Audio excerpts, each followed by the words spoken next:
House of Providence. Once one of the city's largest centers of charity, the House of Providence stood nearby for over 100 years. It was initiated by Toronto's Roman Catholic Bishop Armand Francois Marie de Charbonnel in response to the plight of the desperately poor, including many Irish immigrants.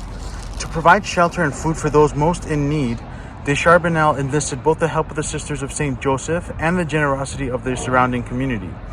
Operated by the Sisters, the House of Providence opened in 1857.